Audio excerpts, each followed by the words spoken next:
अगर कभी आपके शहर पर न्यूक्लियर अटैक हो गया तो आप क्या करेंगे? सोचिए, एक पल में सब कुछ खत्म हो सकता है। घर, लोग, सपने, सब राख में बदल सकता है। लेकिन क्या वाकई आप कुछ कर सकते हैं ताकि जिंदा बच सकें?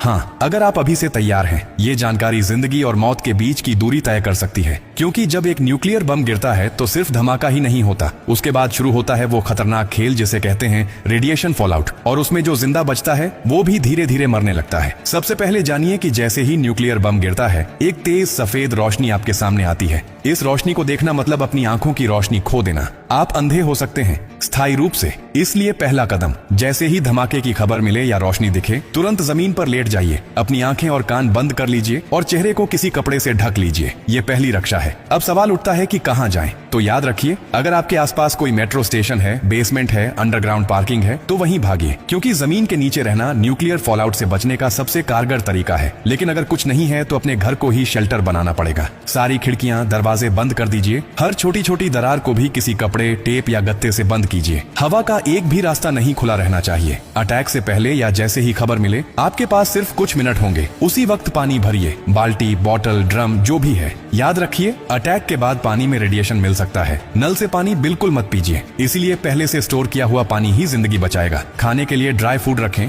बिस्किट, ड्राई फ्रूट्स, पैकेज्ड खाना जो बिना पकाए खाया जा सके। अगर गलती से आप बाहर थे और रेडिएशन में एक्सपोज हो गए तो जैसे ही अंदर आए, कपड़े उतारिए, उन्हें एक पॉलिथीन में बंद कर दीजिए और खुद को साबुन और स्टोर किए हुए पानी से अच्छे से धोइए। याद रहे, नल का पानी नहीं, सिर्फ स्टोर किया हुआ पानी इस्तेमाल करना है। न्यूक्लियर ब्लास्ट के बाद सबसे खतरनाक समय होता है पहला 24 घंटा। इस दौरान बाहर जाना मतलब मौत को बुलावा देना। इसीलिए 24 घंटे अपने शेल्टर से बाहर बिल्कुल मत निकलिए। अगर सरकार की तरफ से संपर्क हो जाए तो निर्देशों का पालन कीजिए, लेकिन अगर कोई सूचना नहीं मिले तो कम से कम 72 घंटे तक बाहर मत निकलिए। 3 दिन, सिर्फ 3 दिन अगर आपने सही तरीके से बिता लिए तो जान बच सकती है। और हाँ, टेक्नोलॉजी की भी तैयारी कर लीजिए। न्यूक्लियर अटैक के बाद एक इलेक्ट्रोमैग्नेटिक पल्स EMP उठती है, जो आपके मोबाइल, लैपटॉप, इलेक्ट्रॉनिक चीजें सब खराब कर सकती है। इसलिए एक पुराना एंड्रॉइड फोन, एक पावर बैंक और एक वॉकी टॉकी को एल्यूमिनियम फॉइल में लपेटकर किसी स्टील बॉक्स में रखें। ये आपको बाकी दुनिया से संपर्क में रखेगा। सबसे जरूरी बात, घबराइए मत, पैनिक नहीं करना है। हर फैसला सोच समझ कर लीजिए, क्योंकि न्यूक्लियर अटैक एक टाइम गेम है।